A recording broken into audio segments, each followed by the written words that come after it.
Thank you for joining us this morning. I'm Jeff Hammond, Executive Director at International Ground Source Heat Pump Association.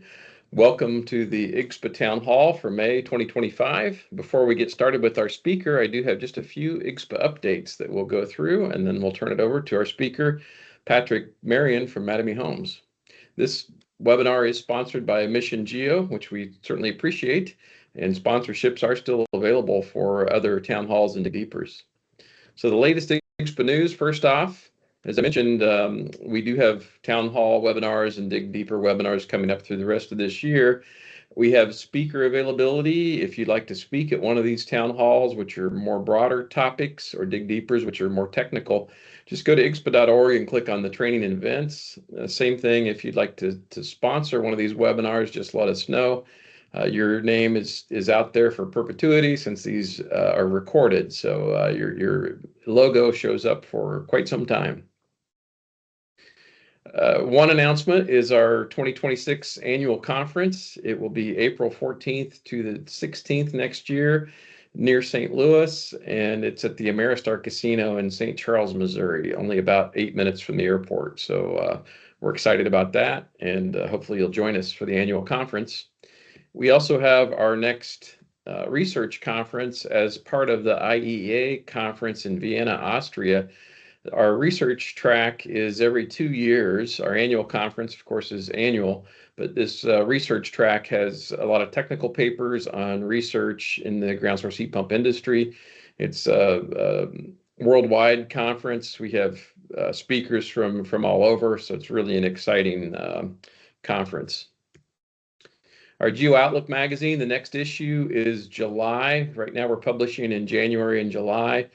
Articles are due and advertising on June the 1st. So if you'd like to be involved, we do have a couple more weeks left before that closes. This is a pretty broad audience. We partner with BNP Media, if you're familiar with the ACHR News and Engineered Systems and so forth. It's a big audience of over 50,000 people. So it's an opportunity to get your articles and your advertising for your products and services out to quite a large audience. And this is something that I think you really enjoy. The articles are incredible. A lot of our members contribute to these. Exciting news. In just a couple of weeks, you'll see the new CSA ANSI IGSHPA C448 standard. This is a long time in coming. It's really quite a lot of changes, so it's taken a little longer than what we had hoped. But the new edition will be published at the end of this month and will be available in June. We'll be making an announcement here within the next week that we'll be accepting pre-orders.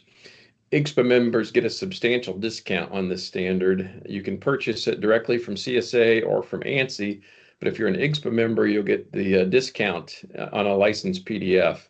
And this is about 250 pages, so it's really expanded. It is definitely the standard for North America. IGSHPA will be sunsetting our 2017 standards as soon as this is published. So within the next couple of weeks, this will be the standard. It always has been really for CSA and ANSI, but now the IGSHPA standards are going away after this is published. So we're pretty excited about that. We have databases that we're working on the IGSHPA website. We would love to have your help. There's so many cool jobs out there. So if you go to IGSHPA.org and look at the project database, we certainly could use your help on filling this. Anytime we get a request for, is there a government building in my area? Is there a church? Is there a school? What have you? This is a great resource. So we certainly could use your help on that. If you'd like CEUs for your certification renewal, just simply put in the chat or in the Q&A your name and your email address, and we will add those to your profile in the IGSHPA database. So those are helpful for IGSHPA certifications.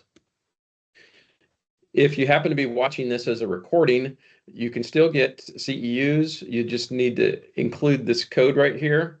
If you're watching live, don't worry about it. Just put your name and email in the chat or Q&A. But if you are submitting for CEUs on a recorded session, you will need this code in order to validate that. Just some housekeeping. If you would, put your questions in chat or Q&A, and I will read those then when Patrick is finished with his session. little bit more housekeeping. We have had some organizations that have security settings that don't allow chat. You might have a window that pops up that asks if you can accept messages. If you click OK, hopefully you can use chat.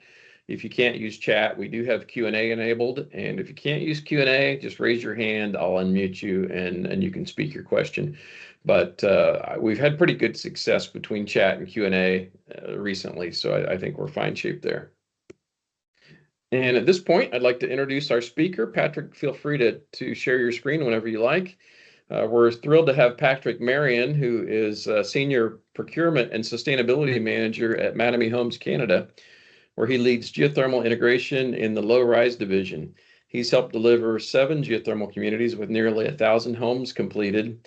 With a background in supply chain management and process improvement, Patrick drives efficiency and sustainability, working with industry partners to advance geothermal adoption and environmental impact. With that, I'm thrilled to hear from Patrick. All yours. Thank you very much. Awesome. Thank you, Jeff.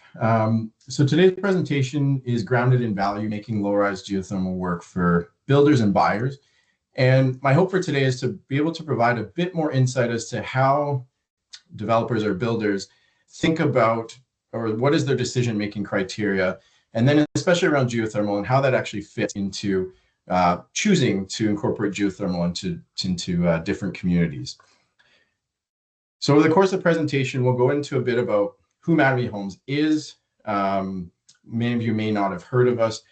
We do operate in Canada and the US, but we are a Canadian company and we started in the Toronto area. We'll look at some of the market headwinds, so some of the current housing market challenges and how we're actually viewing those as opportunities. We'll dive into a bit more of the numbers, so the nitty-gritty around the builder economics, so what that actually looks like when we choose to incorporate geothermal into our communities. And we'll talk about future considerations, so what is needed within the market, whether that be policy shifts or partnerships with different utility providers or other organizations to really help bring geothermal adoption into the mainstream. So as Jeff mentioned, I'm the Senior Procurement Sustainability Manager with Mattamy Homes. I started 4 years ago with one of our sister companies, which we developed and started a geothermal utility business. About a year ago, just over a year ago, I transitioned into the actual home building side of the business. So taking those lessons learned and really applying them to further refine the actual home building side in order to continue to drive optimization and cost reduction. But Mattamy itself, as I mentioned, we operate in Canada and the US. We're actually North America's largest privately held home builder. So we only have one owner. And that's something that's really important, and it's allowed us to really be at the forefront of geothermal adoption because our owner is committed to sustainability and geothermal. So, if we make mistakes on the first project and there's potentially cost overruns, it didn't get axed right away because we have one shareholder to answer to, and he's got a vision and a passion for what we're really doing. So a bit more about our journey.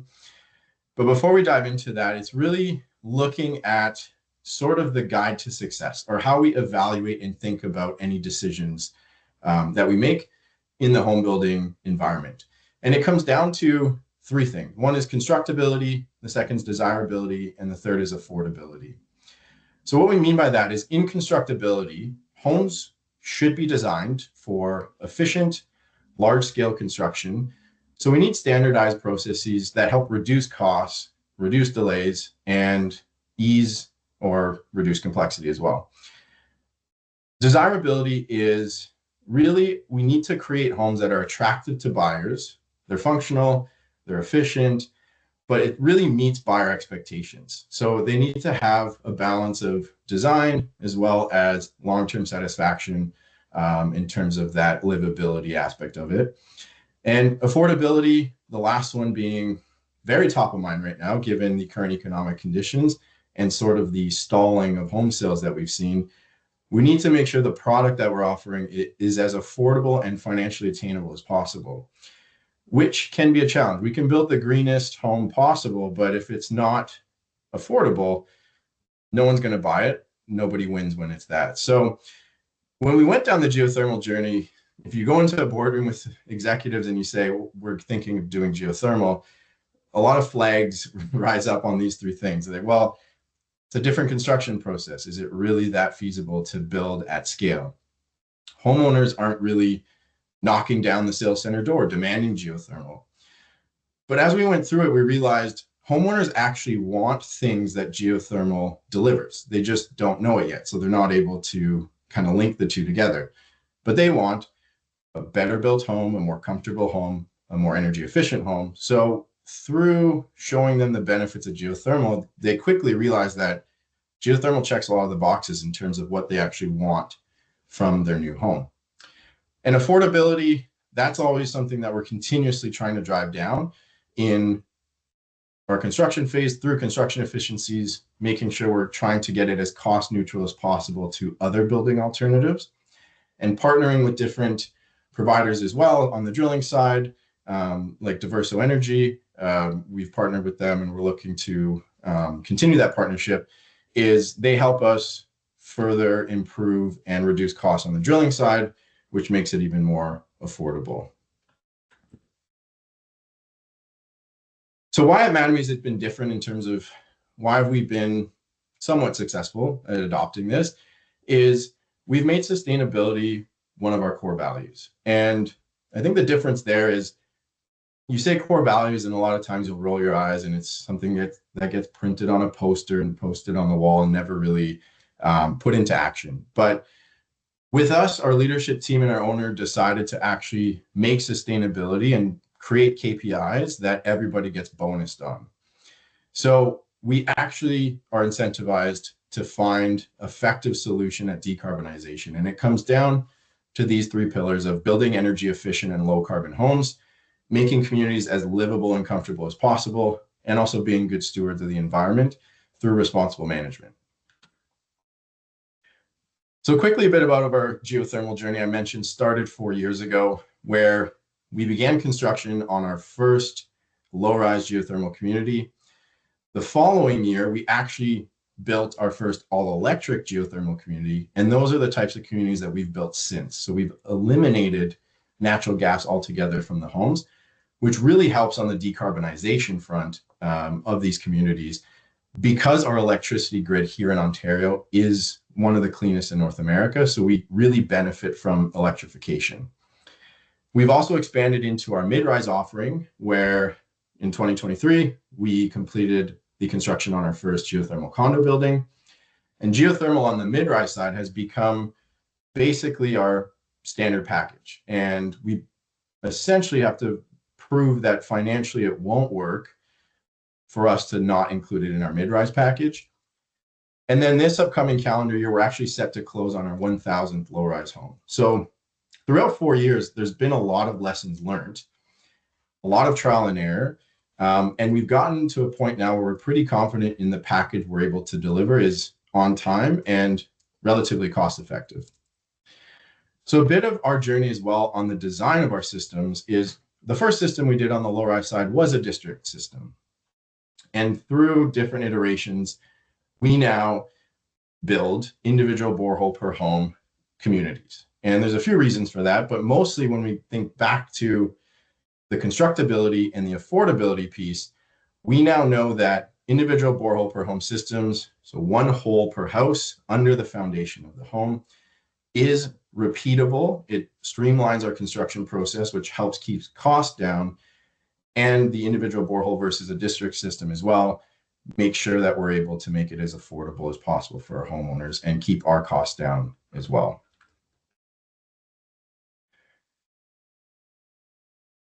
So moving on to a little bit of the housing market outlook. So some of the challenges that we're facing as a builder and that homeowners are also facing, and how we're actually tackling those and viewing those as opportunities. So the three main challenges is, again, affordability, and that comes up all the time right now, but there really is rising housing costs. So how can we make sure that we are providing the best possible product, the most efficient low carbon product at an affordable price?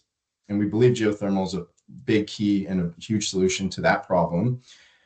We have evolving building codes. So we have changing regulations. We have different municipalities within the Greater Toronto Area that have and are releasing their green development standards. They're all slightly different, which can increase costs and increases complexity of building across different municipalities. So that's a huge challenge for us. And the last is the decline in new home starts or sales. So from our high in 2021 to last year, new home sales in the Toronto division on the low-rise side declined by 62%. So it's very challenging. There's a lot of options for homeowners that want to buy right now, whether that be new construction or even resale market as well. So how are we able to really ensure that homeowners want to buy our product? And we believe the opportunities there come with cost-effective innovation, and that geothermal provides reduced long-term energy costs, or is able to reduce the long-term energy costs and make the homes more affordable over time. In addition to that, we're able to get ahead of regulations. And that's apart from the sustainability aspect of it as well. We strategically view getting ahead of regulation as more cost-effective than playing catch-up later on. So for us, we want to be ahead of it and not exposed to any last-minute changes. And in addition to that, in the Toronto area, we build about 2,400 low-rise homes a year. Right now, our geothermal portfolio is about 200 houses. So we're roughly around the 10-ish% of our portfolio. And that allows us to really take things slowly, learn from them, improve our processes to even further reduce our costs. Whereas if we have to react to changing building codes and do our entire portfolio at once, that's when we start to see our costs skyrocket and our margins erode. And lastly, we believe that in the time of slower sales, this is where we can refine our product offering and use this downturn to really excel when the market recovers. So coming out of this, we will have what we believe the most sustainable and the best product out there, and we'll be in a better position than some of our competitors to really push our sales once the market sort of recovers.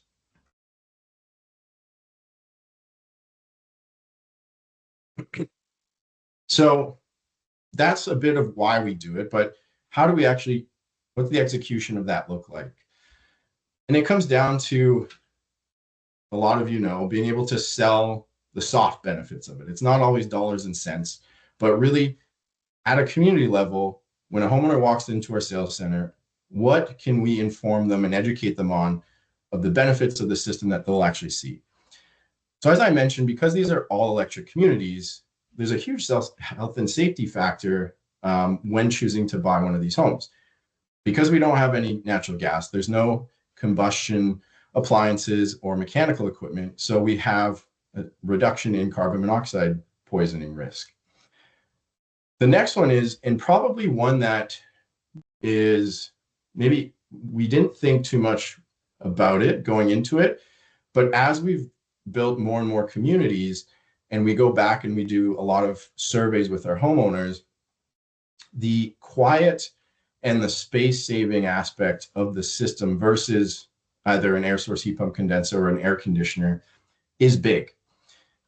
For an example of that is our portfolio is roughly 50% single detached homes, 50% townhomes or attached products. And a lot of these condensers sit on balconies or terraces or in very small backyards. And these homeowners are amazed at how quiet the community is. They can enjoy time outside with their family. And this is a resounding piece of feedback that we see from homeowners. And we have to, and we've adapted to really try and sell that to prospective home buyers as well. And the last two on really superior comfort and air quality, and then lower maintenance and long-term, the lifespan of the equipment as well is another benefit for homeowners. In terms of the hard benefits, we'll dive into a bit more of the actual numbers on later slides, but long-term utility savings. So we've removed the gas bill from the home. Therefore, we only look at electricity costs, which are historically more predictable and less volatile than natural gas prices have been over the last 20 years for us here in the province of Ontario. And again, no more gas bill. So you just cut that bill out completely. That's a benefit for homeowners. We see increased property value. The data is still limited in terms of resale on a lot of the homes that we've built that include the geothermal system.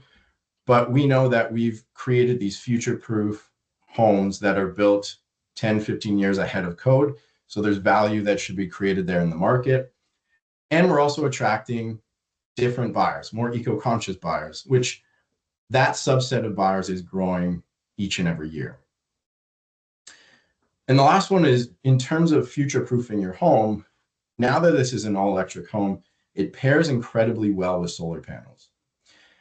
And we build above code. So our standard product offering is an Energy Star home, and we also build net zero ready homes as well. So the certification programs that we look to build. So the net zero ready homes are obviously ready to accommodate solar panels. That's the easiest one to electrify. But even our Energy Star homes are also capable of accommodating solar panels. And with the ground source heat pumps, there's more than enough space on the roof to offset the consumption of energy within the home. So it pairs very well for homeowners that want to take it a step further and truly become, truly create an energy efficient home that doesn't rely on too much energy from the grid. So now we'll go into a little bit more of the numbers. So what we're going to compare here is basically what we look at is there's our cost, but there's also the carrying cost or the operating cost to the homeowners. And this is an analysis that we do at every community. So in this one was one of our Oakville communities. This specific example is a 2,500 square foot single detached home in Oakville, Ontario. And what we do is we say, okay, what is the competitor building? And the competitor across the street is building an Ontario Building Code or OBC home. And that includes a gas furnace and an air conditioner. So we've modeled the home with that equipment in it, and we've established what the anticipated average monthly utility cost would be. So in this case, it would be your natural gas bill with your electricity bill. How much would you be paying per month? So this is over a 50-year timeline, the trend of that competitor home, which is the baseline code house. Then we look at, okay, just the geothermal system. So our Energy Star envelope and building of that house with a ground source heat pump. Just looking at the electricity bill, this is what we would be looking at. So we know it's a more efficient piece of equipment. So we're seeing a lower cost of energy or energy consumption. But the elephant in the room is, well, how do you pay for the borehole? And there's a few different ways to do it. But as I mentioned, we started our one of our sister companies started the geothermal utility business that we partner with. So they take care of all the upfront infrastructure costs, and therefore they bill the homeowners a fixed monthly rate, regardless of consumption, over a 50-year time horizon. So layering in that fixed monthly fee, we see that the fee is about $110 a month, and that escalates at 3% annually. And again, that's a fixed fee. So we can see that it is higher on day one on a monthly basis versus that code home. And then over time, it does cross over, but in year 28, so it's still a longer time horizon. But there's a few things that we noticed when we went down this path was homeowners like the cost certainty of the fixed model, and to them, boreholes are scary. So they don't necessarily want to own it. So that if anything goes wrong over the lifespan of that borehole, of that contract, the geothermal utility will ensure that they can remediate it or provide them with a new borehole should that need to be the decision to get them up and running. So that's how we operate. And it is a bit of a premium. So what we like to do is the things I just spoke about, but also those soft benefits. Are you able to sell that in your design center to homeowners of all the other benefits they get of a better built home versus the competitor down the street just building a code built home? The other option is you could include the cost of the borehole into the price of the home. So the homeowner would own it on day one. So basically the way this was calculated was the incremental increase on their mortgage payment due to the borehole cost being incorporated on the sticker price of the house. And that was basically, it reduces it, your day one payment versus the utility model, still a bit of a slight premium over what we're seeing with the traditional house. But again, it's a premium product. So about a $29 difference. That's a pretty good thing, almost $1 a day. Can you sell that to a homeowner with all the benefits they're getting? That's another option. We don't personally do that option at Mattamy, but other builders, there's definitely an appetite to be able to do that and to justify that slight increase in a monthly carrying cost to the homeowner.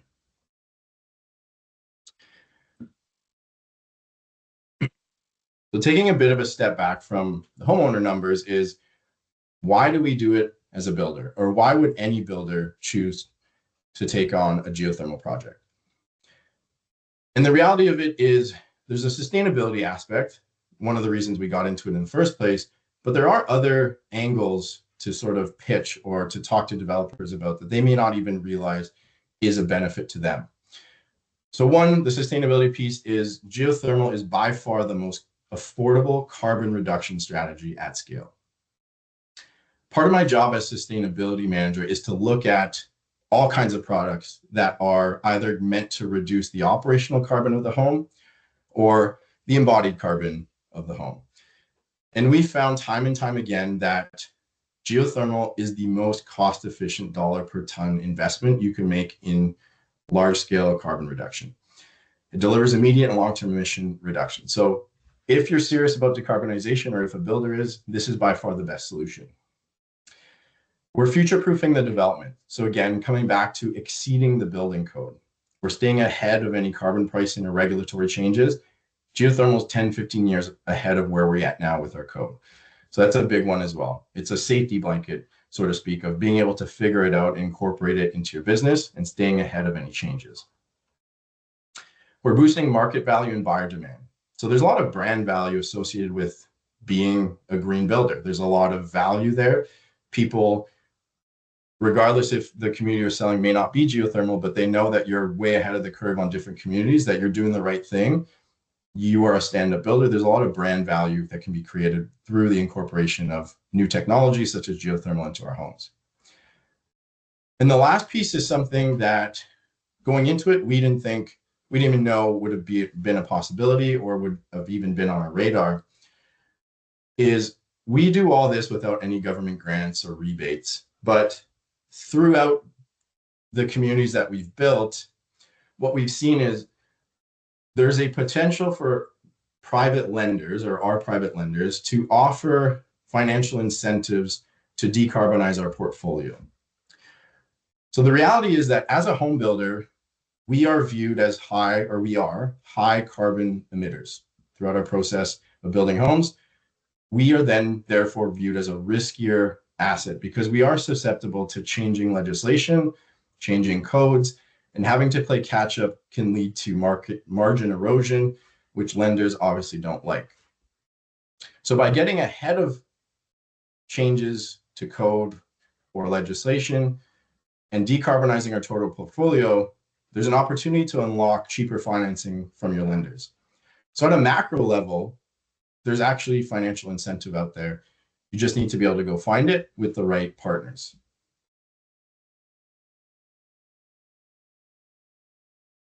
So next we'll look at more of the builder economics. And to start, we have to look at the carbon emissions. So what this will do here on this slide is, again, taking that code-built house and looking at our other types of envelopes and mechanical equipment that we build in houses. We modeled our most recent community, so it's roughly about 200 homes. And we said, if we were to build that to code with a gas furnace and an air conditioner, over a 30-year time horizon, how much carbon emission would that community create? And it was about 19,000 tons of CO2. So if we bring that forward to our different types of Energy Star buildings, so we build Energy Star with a gas furnace and an air conditioner. We also do Energy Star with a natural gas backup furnace and an air source heat pump. And then lastly, obviously the Energy Star ground source heat pump. And we can quickly see that the Energy Star house with the ground loop and the ground source heat pump can lead to an 87% reduction in carbon emissions. Again, given our grid in Ontario being so clean, that's where we see a lot of this. But nonetheless, with that efficient of a piece of equipment, depending on your grid, but you should be able to see some pretty significant carbon reductions as well. Now take it a step further, and I mentioned we also do net zero ready. And that was an interesting kind of aha moment for us, is the net zero ready building itself. Obviously more insulation, better performing windows. There's a lot of add-ons to the house that can be quite costly, but by electrifying the mechanical equipment, the heat pump itself, the ground source heat pump, can make up for some of that heat loss or heat gain that's lost with a lower performing envelope with the Energy Star home than the net zero ready. But you're getting pretty significant carbon reduction just with the Energy Star ground source heat pump without the added cost of the upgrades needed to get to that net zero ready certification.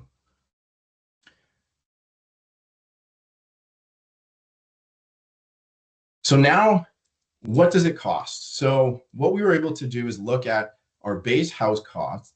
So if we were to build that code-based house, that's our baseline. So that's the 0%. Now going up a step each way, what's it cost in addition to the code house to get to each level? So the Energy Star gas furnace with AC, it's about a 1.3% increase on our base house cost. Swap the AC out with an air source heat pump, that goes up to 1.6. And then make it all electric with a ground source heat pump. This does not include the cost of the borehole, that's paid for by the utility, but we're up to about 2.2%. And that 2.2% isn't entirely the ground source heat pump.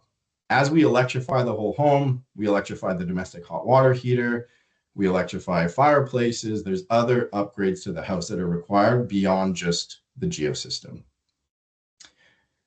And the alternative as well is, what if we put the borehole into the price of the home? Well, then you'd see your cost basis increase by 5.7%. Now, it's important to note that we are a rather large builder, so there are some economies of scale here that we benefit from. In addition to obviously our geothermal partners, and the cost that we're able to get on drilling is probably more favorable than a one-off project. So these are our reality. They may not be everyone's reality, but it's just to give a sense of how we're evaluating different projects on the go or no-go strategy with geothermal. So that's the Energy Star stuff.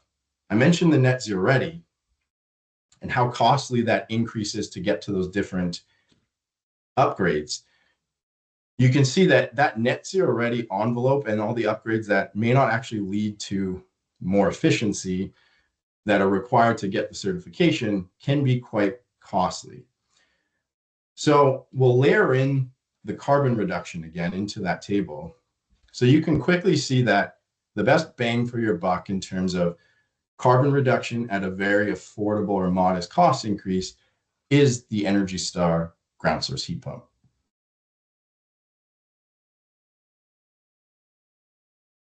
So to put those two things together, and I talked about the dollar per ton of carbon, this is what this graph demonstrates. So where are we best to put every dollar to reduce carbon? And for us, Energy Star ground source heat pump is absolutely a slam dunk. It is the front runner. But you look at the Energy Star air source heat pump, well, that's not too far off, and that's true. But again, looking at the total carbon reduction of that community, you would have to build over 3 Energy Star air source heat pump communities to get the same carbon reduction as 2 of our Energy Star ground source heat pump communities. So for us, we're able to quickly reduce carbon, provide homeowners with a much better product, and a lot of other benefits, whether it's the utility company or the municipality hitting their net zero objectives or any of that stuff. There's a lot of things that stack up to really prop up and to show that Energy Star ground source heat pump communities can be very minimally expensive and provide a lot of benefits to a lot of people.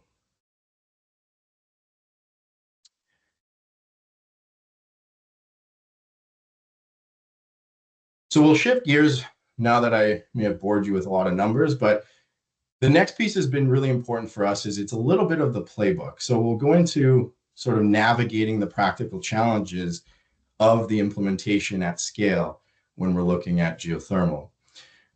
So for us, there's a lot of micro changes within all our key departments, which is where thankfully our owners were committed to sustainability and our geothermal journey, because had we done a postmortem after, or doing the postmortem after our first community, if we were just looking at with blinders on, pass or fail, we made a lot of mistakes that cost some money to fix. And if he wasn't committed to the cause or wasn't all in, I don't think there would have been a second, a third, or a fourth, and I wouldn't be here speaking about it. So thankfully, we were allowed some runway, and we've continuously improved and refined our processes to really drive down costs that we showed in the last couple slides. But this is sort of how we got there, or some of the things to consider if we're ever looking to talk to other developers to really get on board. So we'll go over a couple. Land is one where you can do geothermal anywhere for the most part, but it's not financially feasible, and we know that. So we do a lot of feasibility testing on our different plots of land. And there's a lot of our plots of land that we know we just won't make geothermal work, and that's okay. We understand geothermal won't be our entire portfolio, but we're really trying to make it as much of our portfolio as possible. But it comes down to feasibility testing to make sure that we're not creating a system that's going to be too expensive to operate or to tax the homeowners with a high monthly fee. From a permitting and utility standpoint, now that we've done it, a lot of municipalities are coming to the table saying that they want our plot of land in their municipality to be geothermal. And that's exciting for us that people are asking for it, but we do have some sort of leverage to ask for something in return, whether it's a fast-track municipal permitting, whether it's lower development charges, whether it's maybe higher density within that plot of land. So it allows us and allows builders to really come to the table in a position of power to really maximize the value that they're going to get out of that land. From a utility standpoint, it's just that we've gone natural gas free. We really have to be years ahead of planning to make sure we don't have any pre-existing agreements with any of our natural gas utility partners, to make sure that we're not canceling contracts that are too costly, and that we can really start from scratch and ensure that we don't need the gas and we're not financially penalized for that. On this page here, on sort of the middle execution of the project, I think one aspect that shocked us that we underestimated and that cost us a lot of money in repairs was the architecture piece and the mechanical room design. So if you think of us as a production builder, our homes were designed with equipment, gas furnace, probably a tankless natural gas boiler, relatively small footprint that you can almost shove anywhere. And the fact of the matter is, I don't know, I've yet to talk to an architect that told me that they went to architecture school so that they could design the best mechanical room with the best layout that looks crisp, that everything has its place. The fact of the matter is, mechanical rooms are the last thing that they put, whatever space they have, they jam it in there. So we were taking these old models and layouts and trying to jam and fit all this equipment in. Your flow center, it's electric now, so we actually have a 50 or 60 gallon tank, which takes up a lot of floor space. There's all these intricacies of positioning equipment, and we really stumbled into finding the right solution. But now, after 2, 3, 4, 5 communities, we've come to redesign some of our layouts, which is part of our natural cycle. But now that we redesign them, we're actually mindful of the mechanical room and trying to make it as tight as possible with this larger equipment, but thoughtful. So that's a big lesson learned there. From a procurement and trades perspective, there's obviously new trades, new vendors, there's phasing out of old vendors and trades. It's just different. So you really have to be ready to make sure that you have the right connections, referrals, to make sure that you're partnering with the right people. Next is your drilling strategy. So typically we have about a 2-month window to drill the entire site right before construction starts on their excavation. However, you don't necessarily have to do it that way. You could do it earlier, or you could do it kind of in lockstep with the construction team and just making sure that you stay ahead. It really comes down to your drilling provider. their drilling capacity, their availability, but there's different ways to look at it, and you just make sure you have to plan for it accordingly. On the last piece here is, I think construction is obviously very important. There's a lot of changes, different sequencing of activities, new trades to get involved. So that's a definite lift in itself of making sure that we have everything ironed out there.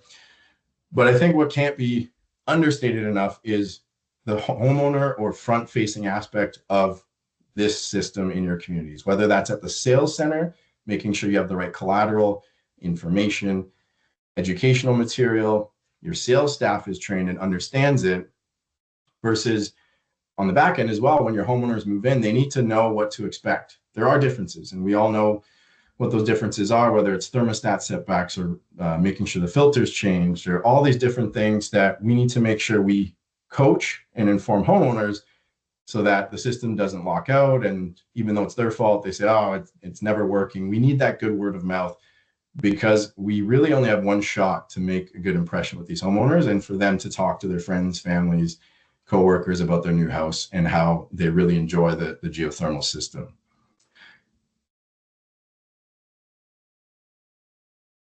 So for the last section, to kind of recap everything is, well, how do we break the barriers and how do we really take it to the next level? Well, first, understanding sort of the barriers to adoption and what's really holding builders back is, one is change in any normal operating procedure is viewed as risky and difficult. Builders are used to traditional HVAC systems, so are homeowners. And integrating geothermal, albeit can be relatively easy, it's just different. So that step to be able to bring that change into your organization can be risky. Then you have the perceived first cost barrier. So even a modest increase, like I showed, in initial cost can deter builders. Builders are, it's not necessarily a fine or a well-tuned machine, but they buy land, they build something, they sell it for whatever, and they have their process. So it's like, why would I change if it's not broke? Why would I fix it? So we really need to show those benefits of it, that you're able to provide a better product for homeowners with relatively minimal effort or change to your current process. The other one that can't be understated is finding the skilled labor, especially in an urban environment. I think this is well known within the space of, even if we wanted to do our whole portfolio in geothermal and other builders in the Toronto area jumped on board, we don't have the trade capacity to actually do it currently. So that's definitely a risk. So for anybody of the builders looking at it, say, my traditional guys don't do geothermal, I got to go work with new people, or I got to find new people, and there might be a shortage. Like, that's a significant risk as well. And ultimately, the lack of familiarity and market adoption. There is limited case studies at scale in terms of performance, the benefits, the utility. I think there's a lot of research, but what we're doing, thankfully, is through this process, we have a community at one of the phases prior to our first geothermal community in Oakville. Exact same building envelopes, exact same layouts, just across the street. One was an air source heat pump dual fuel system, and then one was an all-electric home with a geothermal loop and a ground source heat pump. And we're working with the utility to actually pull transformer level data to actually showcase exact same weather conditions right across the street, the performance of 200 homes each. So that's the kind of information that we need to really come to the table with utility providers, with municipalities, and with governments to say, this benefits a lot of people. We need other people on board to really help push this forward.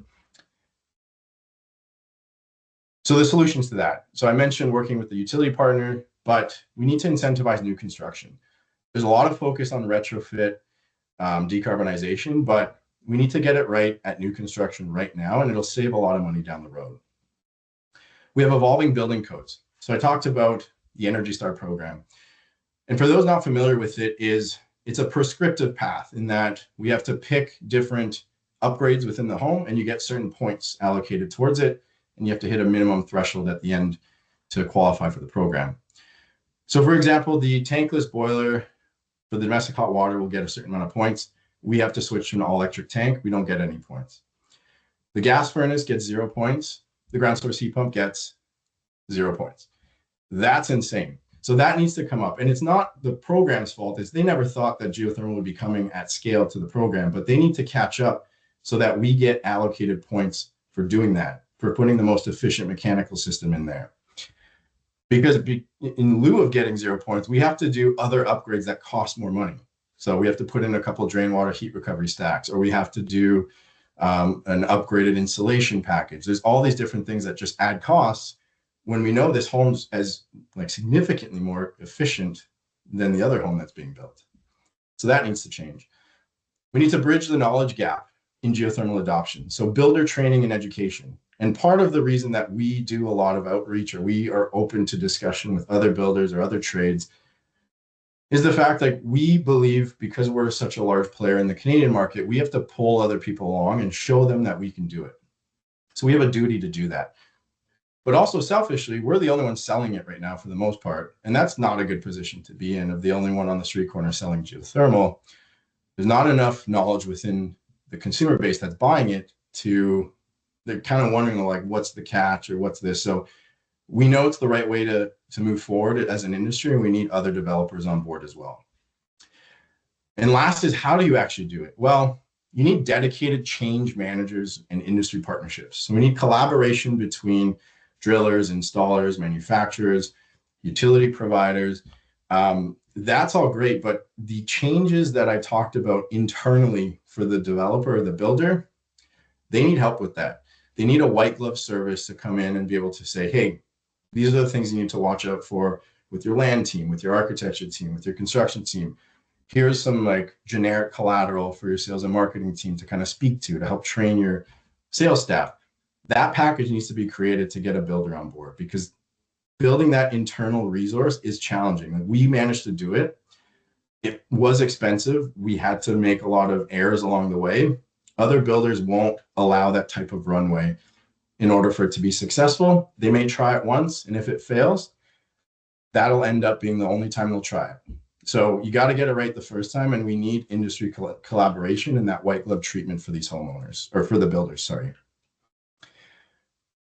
So with that, hopefully I was able to provide a little bit of better insight into how we think of a builder and why we choose to do geothermal.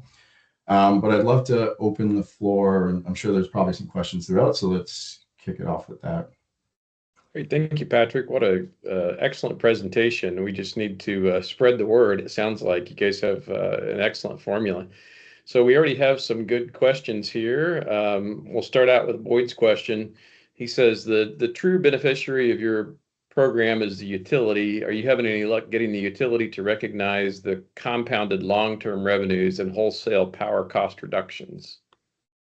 It's a slow burn, but we're actually at the table now with a lot of different utility providers in the province where we're having discussion, and that's really a good thing. When we said we would do an all-electric community, they were very, very afraid, and that's where this data that we're pulling with Oakville Hydro, we're hoping will really showcase that an all-electric community with air source heat pump as your primary heat source is probably pretty scary. Put in a ground source heat pump and a geoloop, all of a sudden we know that you're going to shave your peak, and we're going to fill in some of your valleys in the winter. It's actually very good for you, and we'll need that information to really go just to get adoption, but actually to get them asking for it, and hopefully subsidizing a little bit of the cost as well, or providing homeowners with a monthly discount on their bill. So we're not quite there yet, but there's a lot of things in play that's reassuring that we'll get there in the future. Okay, great. Thank you, Patrick. Jack has a question about pricing. He wants to know how you are billing the space conditioning and water heating usage. Is it a standard pricing, or does the utility capture the BTU usage for each residential loop? So we don't meter. So it is a fixed rate regardless of consumption. So we've built in a bunch of safety measures in terms of making sure the hole's of adequate size. There's some legal disclaimers in the contract around usage and things like that. So we don't have a lot of control. So there is definitely some risk in how we operate the utility. But again, it was meant to try and keep costs down as much as possible, as well as the domestic hot water. Was that also on the question? Sorry. Yeah, you want to know how you're billing. Yeah, so the domestic hot water is completely separate, just in traditional all-electric tank. again, a relatively cost-effective solution, but also space saving for us as much as possible in some of our small mechanical rooms. Okay, great, thank you. Scott has a question about maintenance. Does the utility fix the ground loop or provide maintenance? Would be interesting to hear a deep dive on how the utility is set up for these projects. Yeah, so the utility is on the hook to provide any maintenance if it's deemed that the ground loop is there's a leak or an issue or fluid temperature is not where it needs to be or whatever the case is. They are contractually required to fix that.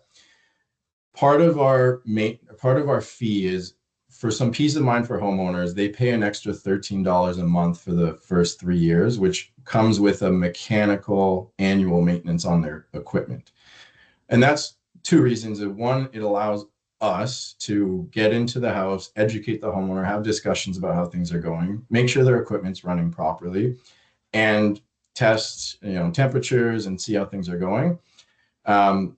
And it provides homeowners peace of mind in this new to them technology. So that's something that they can opt out at the end of 3 years and save that $13 a month. But we've seen it, homeowners are reacting pretty favorable to it and they've enjoyed it so far. We haven't gotten to that 3-year mark yet where people have opted out, but that's one way that we're able to provide some maintenance and making sure things are operating properly.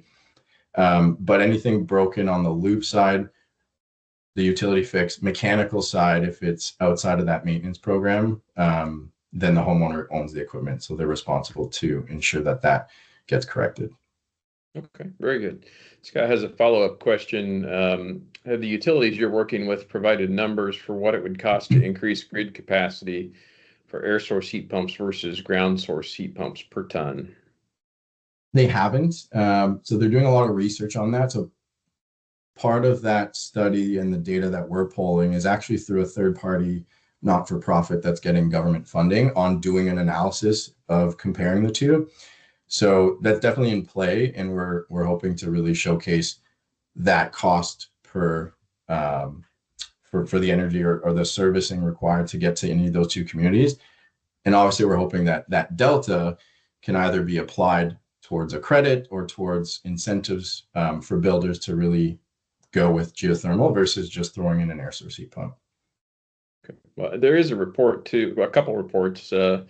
The Department of Energy in the U.S. has a grid impact report, and there's a Dunsky report in Canada that address that question. So if anybody's interested in those, feel free to contact IGSHPA. But it's pretty major impact on the grid, ground source versus air source for sure. Lorraine asks about desuperheaters. Are you using those to increase hot water efficiency? We aren't. We've looked at it, and it's definitely something that we look to maybe implement in the future. But we've sort of tried to keep it as simple as possible as we've really started this. But now that we're confident in the install and the loop installation, and that we're exploring other pieces of equipment that can help with the package or other functionality with the equipment. So definitely in the future, we're hoping to include that. Okay, very good. Scott has another question about utilities. Was it easy to convince utilities to get involved like this? How did you do that? So in terms of the different utilities, it was, so as I mentioned, when we say we're coming with an all-electric community, they were not very receptive to it because they're immediately scared of the peak demand and the unpredictability that might cause in their infrastructure not being able to handle it. But through education on, well, here's the actual modeled ground source heat pump numbers, they came down and they were more accepting of it. And now, hopefully, with the real world data of like for like air source heat pump versus ground source heat pump community, like that's going to push it even further to it being an absolute no-brainer where they won't even think twice about it. The other thing to consider is the way it works for us in Ontario is so the offer to connect to an electric utility, as a developer, we pay the delta between their projected revenue and the cost to build the infrastructure to service that community. The projected revenue is based off of a gas furnace air conditioner home. And we're working with utilities and the Ontario Energy Board to change that legislation to hopefully look at, well, this is actually an all-electric geothermal home. You'll get more revenue over that time horizon.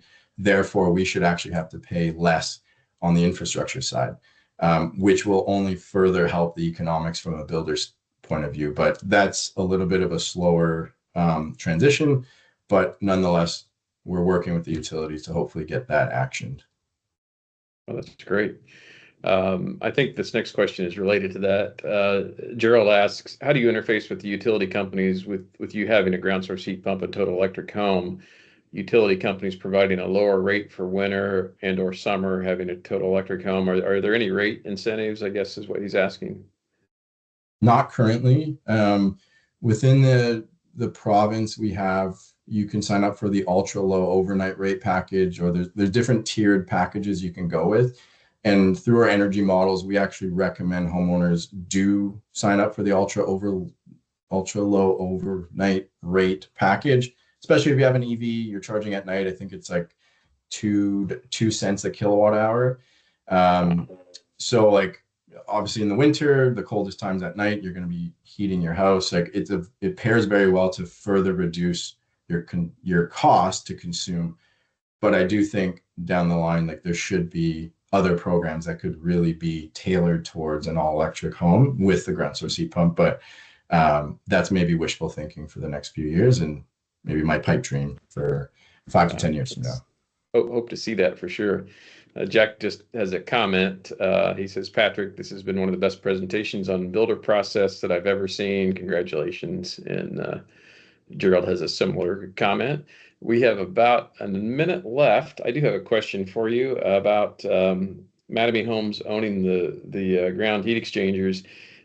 Are you regulated like a utility because you're charging a monthly fee for that?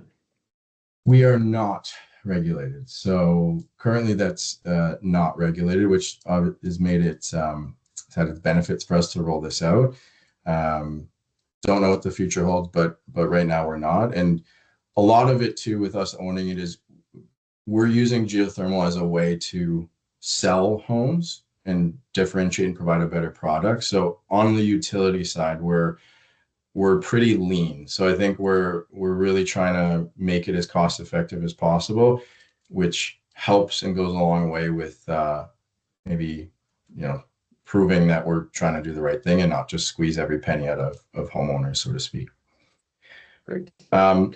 If anyone wants to reach out on LinkedIn, or I don't know if my email is there or not, but I'll just type it in here. I absolutely would love a conversation. If you have any other questions, send me an email. I'll put it in the chat right now. Would love to chat if you have any other questions that may not have come up today. So.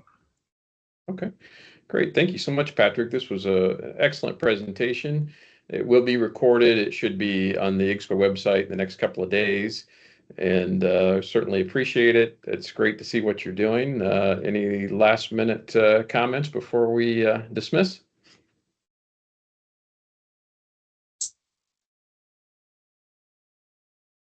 All right. Thank you, everyone. Have a good day. All right. Thank you so much. I appreciate it. Everybody have a wonderful day. See ya.